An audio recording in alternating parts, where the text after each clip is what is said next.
In this video, I would like to talk about for loop. So for loop is usually used when we are trying to perform a same action multiple times without duplicating the code. And this is, as any other lesson that we have done, something that you need to do many times to really try to understand it. And here, for this purpose, we're going to take a couple examples to better see how it works.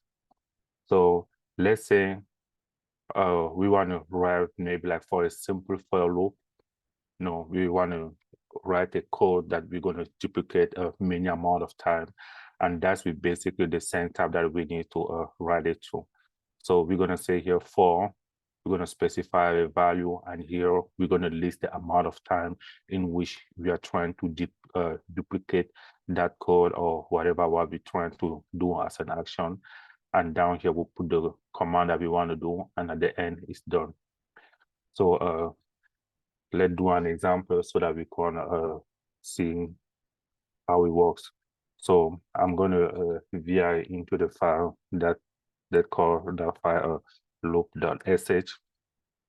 And to begin, I always put my shebang bin/bash. And let's say I want to display the word Linux is fun maybe 5 times. So for that, I'm going to do for I here, which is a value that I'm defining, and I will say that value is in 1, 2, 3, 4, 5. Since I'm trying to do that action 5 times, I will say do, and here I want to echo. I'm specifying here what is the value that I'm calling back. Should I do echo $, I Linux is fun, and here I'm say done, which is exactly mimicking what we have done here. For we are specified a value, and then in we will listed the amount of time that we're trying to have that action duplicated. We do and we specify the command here, which is echo Linux is fun. So I'm going to do a chmod u plus x to make it executable. And if I run my script now, here it's going to list me Linux is fun and have it here 5 times. So that is the idea of looping. And this is pretty nice how to do it, but then imagine if I wanted to do it 100 times or 10,000 times. I need to fill out that information 1 to up to 10,000, which is going to be too much work to do. So for that is going to take us to another example of looping that we are using the range-based value. So here, as we're going to see in an example, if I go back in that my file, then listing all those values over here like this, I'm just going to open it in the bracket, and I'm going to specify for 1 up to 5. This is going to be pretty easy way on how to do that count, or maybe I can say from 1 up to 20 that I'm trying to list that value, and that's going to be like a range based looping, which in this case, if I run my script, it's going to display me that value 20 times. And in this example, it will be quite easier to say like I want to start counting maybe at 5. That's where the count will start when I'm gonna run my script from 5 up to 20. Is gonna do the looping, which we can go to any amount of we want on that raised bench. Is makes stuff quite easy for us. We can also gonna use another example here, which is going to be the loop through a command. It's still going to be the same syntax. You're just going to output the information of the command that you want here and use it back. Usually we have the Q command, which if we do a man on a Q, it's going to test like it print a sequence of number. So we can take that example by doing on that same script, vim into loop. And if we decide to change here and call back, need to press my I.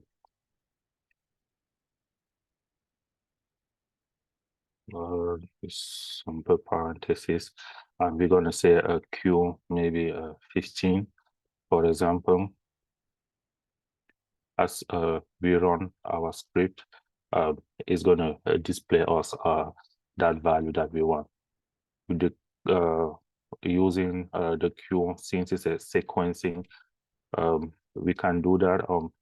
We can use any command that we want to execute for our looping. For example, let's say here we want to do ls, and maybe we want to display all the file that we have on our all the file that we have on the directory in which we are in right now. So we were just going to do here, we'll say a file name so that we could have it listed in the file name, if I can write it properly. So we can have it being written in a nice set format. So here the command that we are using is ls. We could use any command we want. Previously we used the Q command. Here we can do ls. It's going to display all the file that we have in our directory, right? So if we run it, here is a file name is Anaconda. We have another file name which is a loop sh, and the third file name, that's what it is. And if I do ls, we're going to see all those files that is listed as well. So that's another form on how you can use all those looping to do what you want. Another example that we can talk about is about use loop to read all the string or all the line that is contained inside the file. Let's say I will create a file vim that I will call a user, and here I'm going to come up with maybe a couple name that I'm trying to create an account. 1, 2, 3, 4, and then 5. So here I have 3 lines, and maybe I have 5 lines, sorry, and maybe it's 5 users that I'm trying to create all simultaneously. If I do user pass, we see that we don't have it here yet for the moment. So I'm going to go back on my loop.sh, and I will do the same for I in here. I will do cat users. So I'm cutting that file, and it's going to read the content of the file, and it's going to go through each of the line to do whatever what I'm going to request it to do. And at this level, since I'm trying to create an account, the command that I'm going to pass here is going to be user at, and I'm doing user at $i. So if I run my script here, my loop is went ahead and create all those accounts for me. And we can verify here. We're going to see now we have a 1, 2, 3, 4, and 5 that has been created through a for loop while reading all the information that I put inside the user file. So that's another example of how you can use the for loop. Maybe you have something that you want to execute 10,000 times, and through a for loop you can make it quite easy and be efficient with your time. Most of the time we write the for loop in one line when we're trying to check something very fast, very quick. And the syntax that we're going to use here, for example, let's say if I want to print the letter of the alphabet, for example, using my for loop through a one line, like through my terminal interactive mode, I will do a for variable, doesn't matter what I call, but let's say a in, and I'm will be using the range base, and I will say from A to Z, right? And as I'm doing that, I need to put here the semicolon, and I will say I want to echo, and at this level, this is the command that I'm putting here, and I want to echo, this is the letter, and here I'm calling by the variable that I set for it, and need to close it with done. So this is how you're going to write your for loop in one line, for A in A to Z. And then I do here, I set the command that I'm trying to execute. I'm recalling the variable back and I'm pressing done. So by the time I will press A, it's going to give me here the list of pretty much all the letters of the alphabet, and which I could have used for a different test purpose that I could have want to. And we can do the same thing to read the file on our terminal as well. We could do for A in here, we're gonna do open our bracket ls, and we put our semicolon here, and we can say echo file name, and here our variable was A. Record the value of A, and semicolon done. So this was going to be the same task as well. It's going to read all the file that we have in this directory. So for A in, and then the value of ls will be displayed, and then echo file name is going to give us all the name that we have, and then it's done. So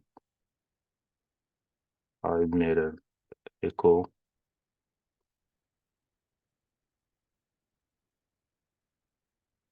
for A in ls.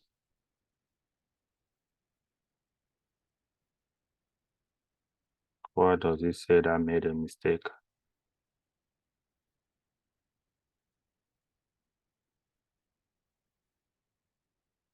Oh, I forgot to put the do here. So as I'm adding the do now, it's going to say that in this directory we have a file name, and Anaconda we have another file loop, another file origin, and the file users. If we do an ls on our directory, we're going to see also all those files here that is being listed. So this is pretty much just a couple of examples of how you can use the for loop to make your work quite easy, or maybe do like a quick texting of whatever what you're trying to do. Repeat some tasks. We don't have to spend a lot of time type it manually, and waste a lot of energy. So as usually, participate, have fun, and do the thing.